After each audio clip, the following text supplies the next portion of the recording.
Peace Daniels was the only daughter of Mr. and Mrs. Daniels, a humble family living in a small part of the city. Their home was simple, a two-room house with a leaking roof and cracked walls. Her father, once a taxi driver, had stopped working due to an illness that weakened his legs. Her mother sold vegetables and pepper in the open market. They didn't have much, but Peace never complained.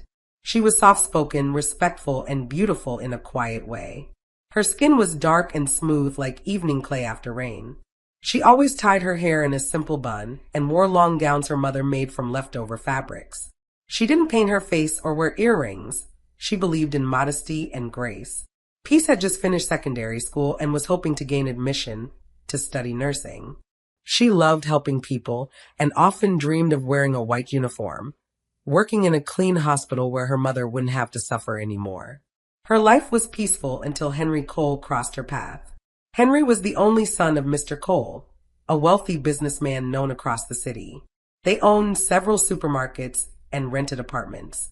Henry had returned from abroad a few months earlier, driving his father's cars and wearing fine clothes. He always smelled of expensive perfume, his hair neatly trimmed and his shoes shining like mirrors. The first time he saw Peace was one hot afternoon near the market. She was returning from the borehole, balancing a bucket of water on her head, her blue gown clinging to her body from the heat. Sweat glistened on her forehead. She walked quietly, unaware of the attention she drew. Henry was inside his black SUV, talking on the phone when he caught sight of her. His words trailed off. For a moment, he just watched her, the way she walked, the calmness in her eyes. "Who's that girl?" he asked one of his friends sitting beside him. "That's Daniel's daughter," the friend replied with a small laugh. "The taxi driver's child. Don't waste your time, Henry. She's not your type." But Henry smiled slowly. "Then I'll make her my type." From that day, he began driving through her street. At first, he pretended to be passing by.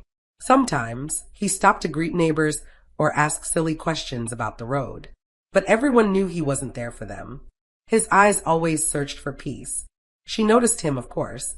His car, his smile, the way he looked at her. But she avoided his attention. Peace was not the kind of girl to talk to strange men, especially rich ones. One afternoon, when she came out to sweep the compound, Henry stopped his car right in front of her gate. He stepped out, wearing a crisp white shirt and black trousers. His wristwatch glittered under the sun. "Good afternoon," he said politely, leaning slightly forward. Peace looked up, her broom still in hand. "Good afternoon, sir. I've been seeing you often," he continued, smiling. "You must live around here." She nodded shyly. "Yes, sir." He stretched out his hand. "I'm Henry." She didn't take it. "Okay, sir. I need to finish sweeping," she said softly and turned away. Henry was surprised. He wasn't used to being ignored. Every other girl he met smiled eagerly and tried to please him. But this one, she simply walked away. That rejection did something to him. From that moment, Henry swore to himself that he would win her heart, no matter what it took. He started bringing gifts, fruits, new slippers, sometimes chocolates. She refused them all. He sent notes through children. She tore them up. Still, he didn't stop. "Peace," he said one day, standing by her gate. "Why do you hate me so much?" She looked him straight in the eye. "I don't hate you, sir. I just don't want trouble. Please stop coming here." Henry laughed softly, pretending to be hurt. "You think I'm a troublemaker? I'm just a man who saw someone special. You don't know what you've done to my heart." Peace ignored him, but he didn't stop. Every evening, he parked near the big mango tree, waiting for her to come out. Sometimes he greeted her mother politely, pretending to buy vegetables just so he could see Peace's face. His persistence became the talk of the neighborhood. Some people admired him for chasing a poor girl. Others laughed, saying, "Let's see how long he'll last." But Henry was stubborn. He wasn't chasing Peace because he loved her. He was doing it because she said no. He told his friends proudly, "She'll come to me. I'll make her mine. I just need time." And slowly, with every sweet word and false promise, he began to break the walls around her heart, pretending to be patient, pretending to care, while inside, he smiled at how easily she trusted his lies. Peace didn't know that the man who swore to love her was the same man who planned to destroy her peace. The days turned into weeks, and Henry's persistence grew stronger. Every afternoon, his shiny car appeared somewhere near the Daniels compound. He always had a reason to stop, to greet, to ask for directions, or to pretend he was waiting for someone. But everyone knew he was waiting for Peace. He watched her closely each time she returned from the market or the borehole, her neat wrapper tied around her waist, her face glowing with quiet strength. He found her simplicity strange, yet it pulled him in. Sometimes he offered to help carry her bucket of water or her mother's baskets of vegetables, but Peace still kept her distance. "No, sir, thank you," she always said politely.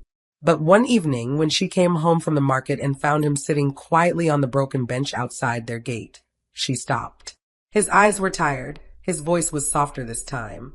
"Peace," he said slowly. "I know you don't trust me, but I'm not a bad man. I just want a chance to prove I care." She looked at him, unsure what to say. "Sir, I'm not used to men like you. I don't want any trouble, please." He smiled faintly. "Why do you think love is trouble?" She didn't answer. She simply turned and went inside. But from that night, something in her heart began to stir. Not love, but confusion. Inside the house, her parents had started noticing everything. Her mother often saw the same car parked by the road and would glance through the window with worry. One evening, as Peace washed plates outside, Mrs. Daniels called her gently. "My daughter, come and sit down." Peace wiped her hands and sat on the small wooden chair beside her. Her mother sighed deeply before speaking. "I've been seeing that young man who drives the silver car." "Who is he?" Peace looked down. "He said his name is Henry, Ma." "Henry?" Her mother frowned. "The same Henry that is Mr. Cole's son? The rich man's child?"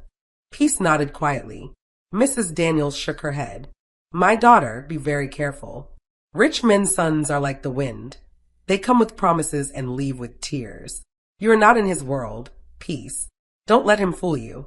Peace stayed silent, her heart heavy. Later that night, her father, who had been sitting quietly in the corner, spoke too. His voice was deep and tired. "Peace," he said. "I may not be rich, but I've lived long enough to know what trouble looks like. That boy's family is too high for us. If he truly loves you, he will come with his parents, not with secret visits." Peace nodded respectfully. "Yes, Papa." But in her heart, she wasn't sure what to believe. Henry's words sounded so sweet, so sincere. He often said, "Don't listen to what people say about me. I'm not like other rich men." Her parents' warnings became like small voices in the wind, heard but not followed. One afternoon, Henry returned again. This time he came on foot. He stood at her gate with a flower in his hand, his white shirt tucked neatly, his shoes polished. "Peace," he called softly. "I just want 5 minutes of your time. Please." She hesitated, then slowly walked toward him. He smiled, seeing her close enough for the first time without fear. "I'm not playing with your feelings," he began. "You think I'm one of those rich men who make promises and disappear. But you're wrong. I'm not like them." "Then why are you doing this?" she asked gently. "Your people will never accept me." Henry sighed and lowered his voice. "Let me worry about that. All I know is that I can't stop thinking about you. If I have to fight my family to prove I love you, I will." Peace looked away, unsure what to say. His words sounded brave and dangerous. From the window, Mrs. Daniels watched everything, her chest tightening. She whispered softly, "Oh Lord, don't let my daughter fall for the wrong man." But Henry had already made up his mind. He wanted peace, not out of love, but pride. He wanted to prove he could get the one girl who refused him. And from that moment, his lies grew deeper, his charm smoother, and his promises sweeter, until even Peace began to forget what her parents had said. Henry did not give up easily. Every time Peace refused to speak with him, he returned with something new, a reason to stay, a gift to offer, or a story that sounded too sincere to doubt. He was patient in his deceit, slow and calculated, like a man studying the heart he planned to break. Sometimes he came with baskets of fruit, saying softly, "I brought these for your mother." Other times he brought simple things, perfume, a small mirror, a new scarf. He made each gift seem innocent, yet every word behind it carried a hidden purpose. Peace tried to resist. For weeks, she avoided him, but he had a way of finding her. One afternoon, when she was coming home from the church youth meeting, she met him standing by the roadside. His shirt was tucked in neatly, his sleeves rolled, and a book was in his hand. "Peace," he said softly. "I waited because I wanted to see you. You don't have to run away from me. I just want to be your friend." She sighed, clutching her small handbag. "Sir, my parents don't like me talking to you." He smiled sadly. "Because they think I'm a bad person, right? But I'll prove them wrong. I'll never hurt you. I promise." Those words softened her heart. For the first time, she allowed herself to talk to him.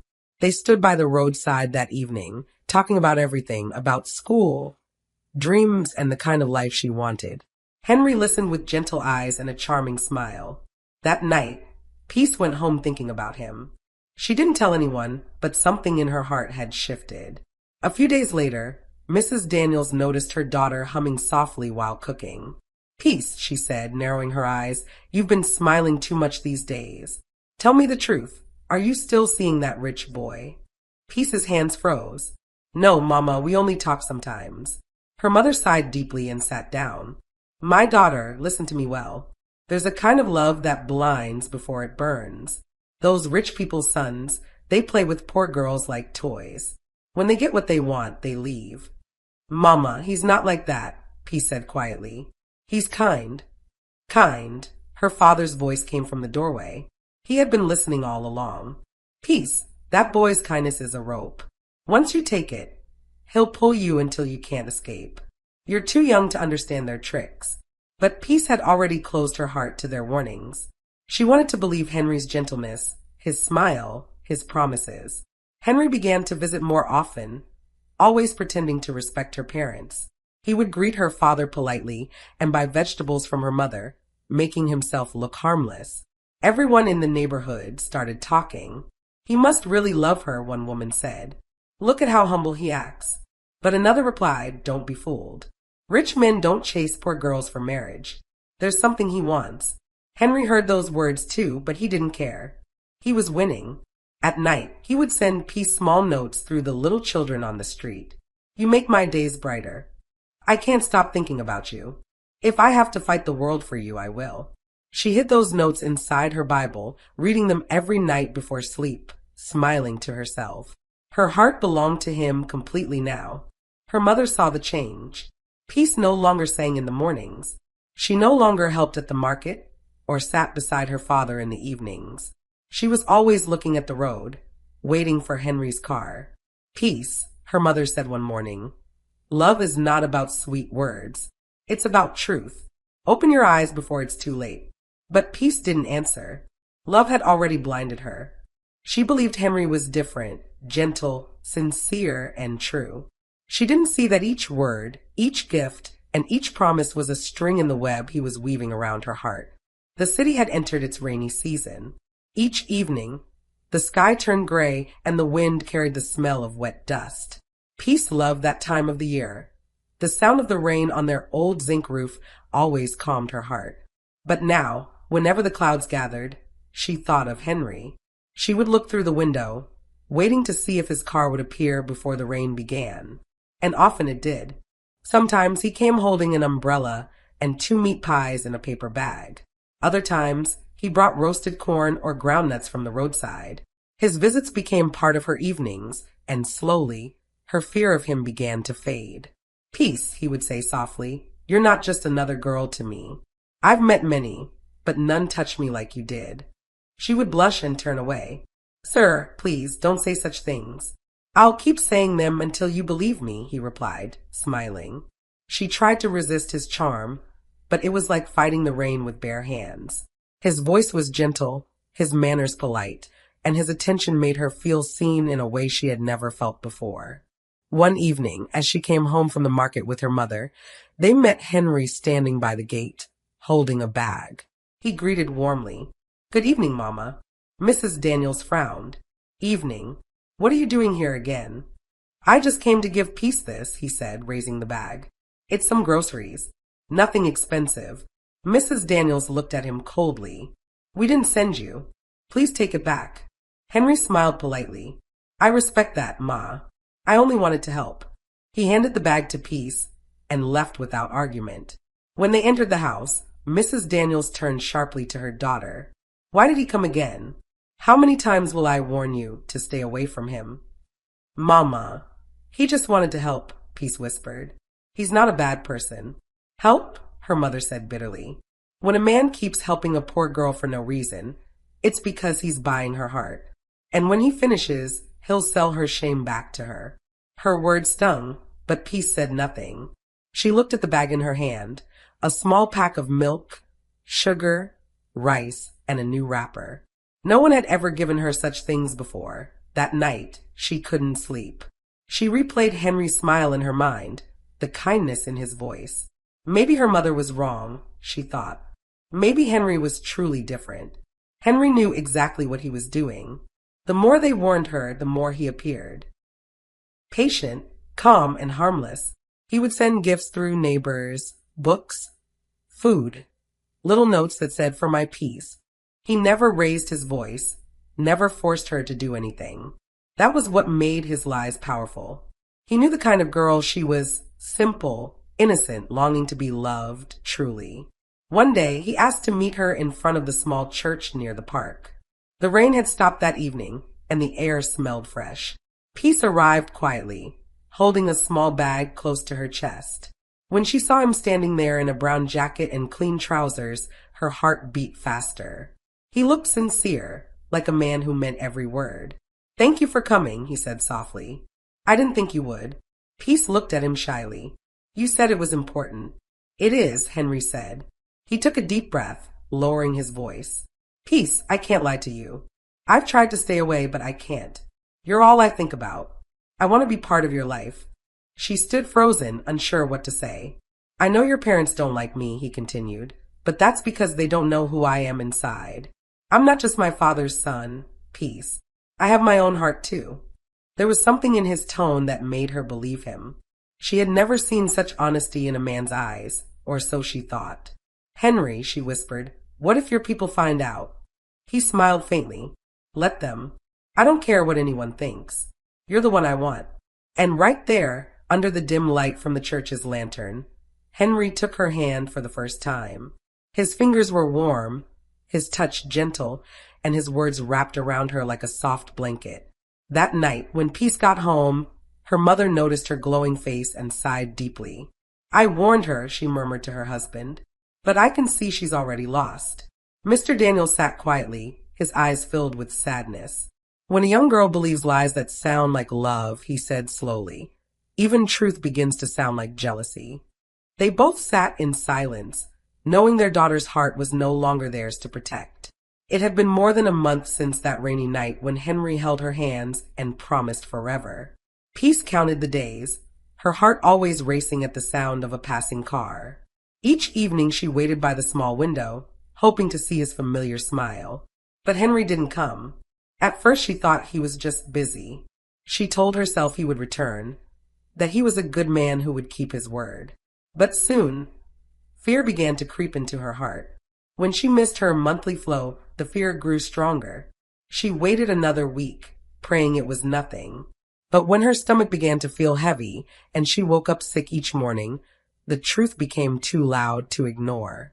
Peace borrowed money from a friend to buy a pregnancy test. She sat on the floor of her small room, her hands trembling as she waited for the result. The 2 red lines appeared clearly. Her eyes filled with tears. She covered her mouth to stop the sob that broke from her chest. She didn't sleep that night. She just kept whispering his name. "Henry, please come back." The next evening, when she finally saw him by the street corner, her heart jumped. He was leaning on his car, scrolling through his phone, dressed in a black t-shirt and jeans. Peace approached quietly, clutching her hands together. "Henry," she said softly, "can I talk to you?" He looked up briefly, his face cold. "I'm in a hurry, Peace." "What is it?" She swallowed hard. "I haven't seen you for weeks. Did you travel like you said?" Henry frowned, checking his watch. "Yes, I did. But I'm back now. What do you want to tell me?" "Make it quick, I'm busy." Peace took a shaky breath. "Okay, the thing is that She stopped, her voice breaking. "I wanted to tell you that I'm pregnant." Henry's expression changed instantly. His face twisted in disbelief and irritation. What? Peace, are you serious? Yes, she whispered, her voice trembling. It's yours. He stepped back as if the ground had shifted beneath him. You can't keep it. My father will kill me if he finds out. Tears filled her eyes. But you promised, Henry, you swore. Don't be foolish, he snapped. You think you can trap me with this nonsense in your belly? You can't ruin my life, do you hear me? Peace gasped, shaking her head. I'm not trapping you, Henry. I just... Shut up, he barked. Don't ever mention my name again, or I'll squeeze you and that thing inside you to death. Am I the only man you've been with? Go and meet whoever got you pregnant and stop disturbing my life. Rubbish. He turned away sharply, his footsteps echoing on the wet road. Henry, please don't leave me, she cried, her voice breaking. But he didn't turn back. The street light flickered weakly above her as the night swallowed his figure. Peace fell to her knees, crying into her palms until her voice went hoarse. Days later, her mother noticed her constant sickness. Peace, are you sick? She asked. You've not been yourself. Peace tried to lie, but when her mother's eyes fell on her trembling hands and pale face, she knew the truth. Peace, she whispered, stepping closer. Don't tell me what I'm thinking. Peace broke down, falling to her knees. Mama, I'm sorry. I didn't mean for this to happen. Mrs. Daniels' cry filled the room. Sorry? Sorry won't clean this shame. What did I tell you about that boy? You've destroyed yourself. Mr. Daniels rushed in from outside. What's going on here? She's pregnant, his wife shouted, her voice shaking. The word struck him like lightning. He froze, staring at his daughter. Then, with a roar that shook the walls, he slammed his fist on the table. Plates scattered to the ground. You what? He thundered. After all our warnings? After everything we did for you? Peace crawled closer, sobbing. Papa, please forgive me. Don't call me that, he shouted, veins bulging on his neck. You've brought bad luck into this house. You've dragged our name into the gutter. Mrs. Daniels sat on the floor, wailing, while her husband stormed out into the night, shouting curses under his breath. By morning, he returned with a decision. Get dressed, he told Peace coldly. We're going to his house. When they arrived at the Cole mansion, the compound was wide and shining, with flowers planted neatly at the gate. Henry's father, Mr. Cole, came out with his son behind him. Mr. Daniels spoke first, his voice trembling with anger and shame. Your son has destroyed my daughter's life. She's pregnant. We came for him to do the right thing. Mr. Cole folded his hands behind his back and laughed softly. You came here to disturb my peace over this nonsense? You poor people are all the same, always shouting, always making noise. Mr. Daniels clenched his fists. Please, sir, don't insult me. We just want him to take responsibility. Mr. Cole sneered. Responsibility? Warn your daughter to keep her legs in one place instead of chasing men around the village. That's what she learned from you, isn't it? Go and train your children properly before bringing shame to other families. Henry stood behind him, silent, his face turned away. Mr. Cole's voice grew sharper. If she's pregnant, that's her problem. My son owes her nothing. And if you ever come here again, I'll call the police. The gate slammed shut in their faces. Mr. Daniel stood still, breathing heavily, his pride shattered. He turned to Peace, his eyes burning with fury. You see what you've done? You see the shame you've brought upon me. The walk home felt longer than ever. No one spoke. The silence was thick and heavy. When they entered the house, Mr. Daniels faced her once more. His voice was cold and final. From tonight, you'll carry your cross alone. Don't ever call me father again. My money will not save you. Go and live with your mistake. Peace fell on the floor, crying and begging, but her father turned away. Her mother stood by the wall, shaking, tears streaming down her face. You should have listened, she whispered. Now look at what love has done to you. That night, the house that once gave her warmth turned into a cage of silence and rejection. Peace lay on the cold floor, weeping until morning, wishing she could undo time, but it was too late. The morning after her father's final words, the house was quiet, too quiet. The air felt heavy, as if sorrow itself had taken a seat in their small living room.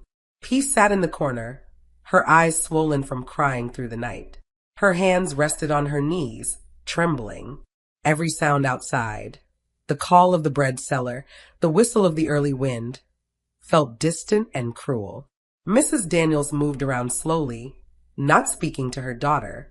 She only sighed as she cooked, her face lined with worry and shame. The neighbors already knew. News in small cities traveled faster than wind. By noon, women passing by began to stop and whisper. "That's her," one said softly, pretending to adjust her wrapper. "The Daniels' daughter who got herself pregnant for the rich man's son."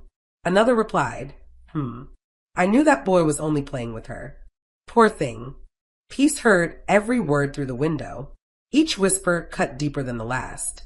When her father returned from the motor park that evening, his face was hard, his steps heavy. He didn't greet anyone. He sat on his wooden chair for a long time, saying nothing. Then he spoke slowly, his voice low but sharp enough to pierce the silence. "This girl," he said, not looking at her, "has brought disgrace that will live in our name forever. People I once greeted now turn away from me. My friends mock me. Even the pastor's wife refused to answer my greeting this morning." Mrs. Daniels looked down, tears gathering in her eyes. Peace knelt before him, crying, "Papa, I'm sorry. Please forgive me." He lifted his hand as if to silence her. "Forgive you? Peace, forgiveness doesn't erase shame. You have turned me into a laughingstock. Every man I meet now looks at me as if I failed to raise my child well." He paused, his chest rising and falling with anger. Then he said the words that made her blood run cold. "You will not stay in this house much longer. I have made up my mind. If you want to live like a woman, then you will become one. You'll marry a man, whether he is mad or sane." Mrs. Daniels gasped. "Daniel, no. She's just a girl." He slammed his palm on the table. "A girl who carries a man's seed in her belly is no longer a girl." Peace fell to the floor, weeping uncontrollably. "Papa, please don't do this. I'll take care of my baby myself. I'll work. Work?" he interrupted, laughing bitterly. "Who will hire a girl with shame written all over her? You are a curse to this family, Peace. Since you wanted to act like a woman, then you will live like one." He stood up and walked out, leaving his daughter crying on the cold floor. That night, Mrs. Daniels sat quietly beside her. "My child," she whispered, "I don't have power to fight your father. He's hurt, deeply hurt. But please don't lose hope." Peace turned her tear-streaked face toward her mother. "Mama, what should I do now? I don't even know where to go." Her mother's lips quivered. "Pray. Only God can rewrite your story." They both cried quietly until sleep came, heavy and sorrowful. The next morning, the sun rose softly over the rooftops, but it brought no warmth. Mr. Daniels had already left the house. Peace sat outside, staring blankly at the dusty road. A few neighbors passed by, pretending not to see her. Later that afternoon, her father returned with two men she didn't know. They were talking in low voices. When they entered the compound, Mr. Daniels called out, "Peace, come here." She came out slowly, her heart pounding. The men looked at her closely, then nodded. "This is the girl," one of them asked. Mr. Daniels nodded. "Yes, she will marry the man we talked about." Mrs. Daniels' eyes widened. "Which man, Daniel? Who are these people?" One of the men smiled faintly. "The madman behind the market square. He said he needs a woman. He's harmless and quiet most days. Since your daughter is already carrying shame, at least she will belong to someone." Mrs. Daniels covered her mouth in disbelief. "Jesus, Daniel, you can't do this. Not to our daughter." But Mr. Daniels didn't look at her. His eyes were empty, like a man who had already killed something inside himself. "I've made my decision," he said coldly. "Tomorrow she will go. Maybe then our name will stop being mocked." Peace fell to her knees, clutching his feet. "Papa, please don't send me away. I'll do anything. Please." But he shook her off roughly and went inside. That night, Peace didn't sleep. She sat by the window, listening to the frogs croak in the distance. Her eyes were swollen, her heart broken beyond repair. Every promise Henry made replayed in her head. His smile, his lies, his touch. The same love that once made her heart beat fast had now destroyed everything she had. And as dawn approached, she realized something that made her weep even harder.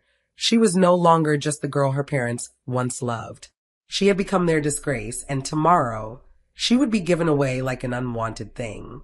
The morning came too soon. The sky was pale and quiet, and the air felt heavier than usual, as if even nature pitied peace. Inside the small house, Mrs. Daniels sat silently by the fire, her eyes swollen and red.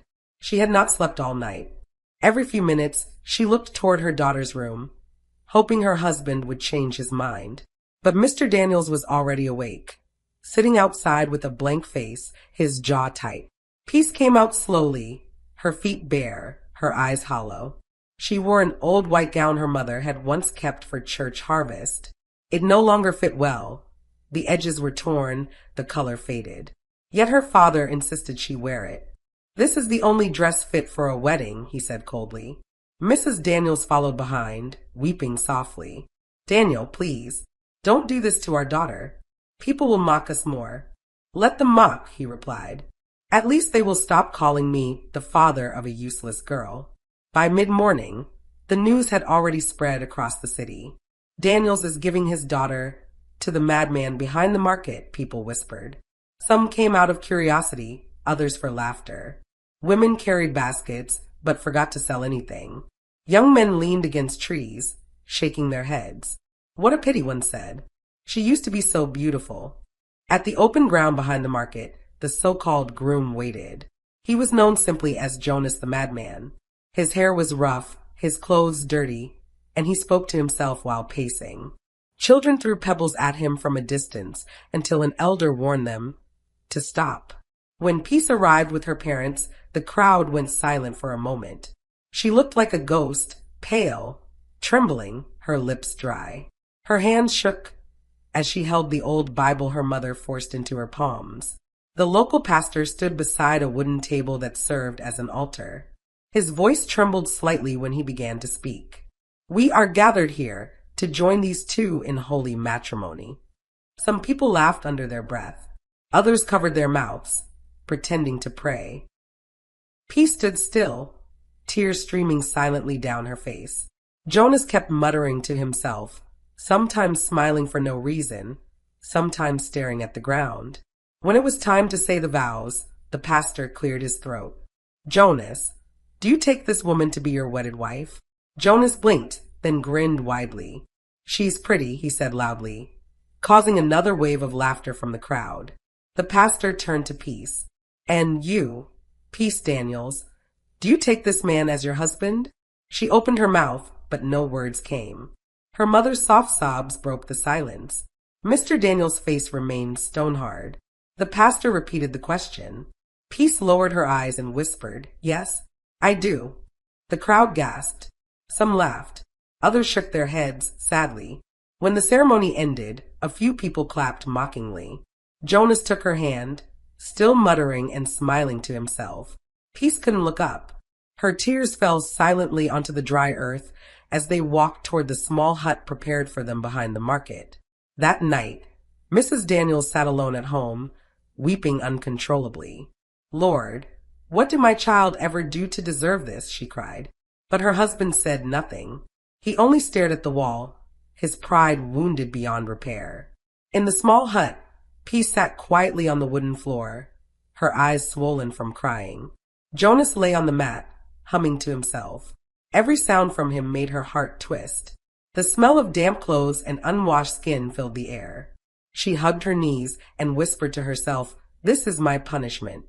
Through the tiny window, she could see the moon rising, calm, round, and distant. Somewhere in that same city, Henry was probably laughing, living freely, while her life was ending before it had even begun. She thought of her mother's gentle voice, of her father's laughter from years ago when the family still had peace, and she wept harder. Jonas turned and looked at her briefly. "Why are you crying?" he asked in a confused voice. "People only cry when it rains." Peace didn't answer.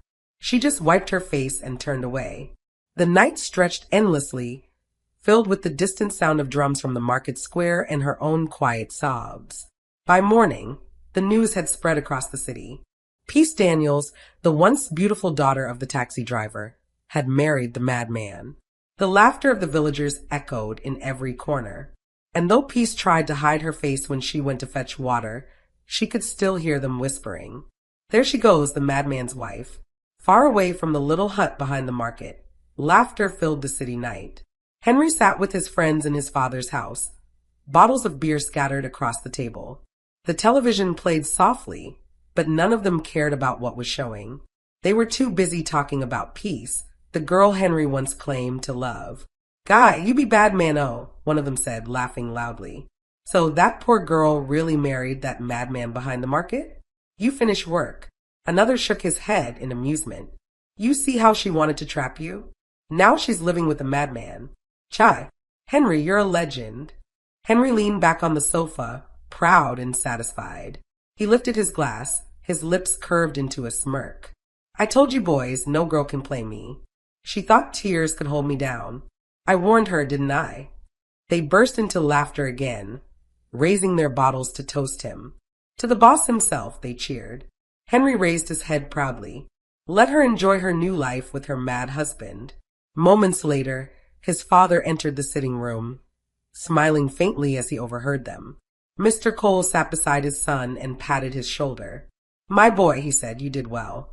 That girl was bad luck from the beginning. I knew it. Look at her now, the wife of a madman. God really saved you from shame." Henry laughed again, full of himself. "You're right, father. I don't chase after dirty mistakes." Mr. Cole chuckled. "Good. Focus on your life and forget that girl. Everything about her would have dragged you down." Henry nodded proudly. "I already have." But deep down, he felt an uneasy flicker he couldn't explain, a feeling that destiny wasn't done with him yet. Back in the small hut, the days crawled like wounded snails. After the mockery of the wedding, Peace's life became a stretch of sorrow and silence. The laughter of neighbors stung more than hunger. Children pointed when she passed. Women whispered as she fetched water from the stream. Jonas, the man everyone called mad, left the hut every morning, carrying his worn-out bag. He often hummed songs no one understood and wandered away. Peace never asked where he went. She was too tired, too broken to care. The first day he didn't return, she sat by the doorway until night, waiting. The second day came, and people started murmuring. "Even the madman has run away from her," someone said near the market. By the third night, she was sure she had been abandoned again. Peace cried till her eyes burned. She was alone, hungry and ashamed. Her mother came quietly that evening, hiding from the neighbors. She carried a small basket of food wrapped in a cloth. "My daughter," she whispered, kneeling beside her, "eat something. You're all I think about." Peace shook her head. "Mama, maybe this is my punishment. Maybe Papa was right." Her mother's tears fell freely. "Don't talk like that. God sees you. He will not forget you." They sat in silence, holding hands, until the night swallowed their whispers. The fourth morning dawned unusually bright. People in the market began to hear a strange sound, the roar of engines. 3 cars rolled slowly down the narrow road, a sleek Lamborghini in front, followed by 2 black SUVs. Dust rose in the air, and everyone ran out to see. The cars stopped right before the small hut. The doors opened, and from the Lamborghini stepped Jonas. But he was no longer the man they knew. His hair was clean and neatly trimmed. His beard was gone, revealing smooth, handsome features. He wore a dark blue suit that caught the sunlight and expensive shoes that gleamed with every step. The 2 men beside him, tall, dressed in black, bowed slightly as he walked forward. The whole street went silent. Even the wind seemed to pause. Peace stood frozen at the doorway, her heart pounding. Her lips trembled. "Jonas," she whispered, barely breathing. You're not mad?" Jonas smiled gently, his voice calm and clear. "No, my wife," he said softly, walking toward her. "I was never mad." Gasps filled the air. The people who once mocked her pressed closer, unable to believe their eyes. Jonas turned to face them all. "My name is Dr. Jonas Edward," he said firmly. "I came here in disguise to find a woman with a pure heart, someone who could love a man without knowing his wealth.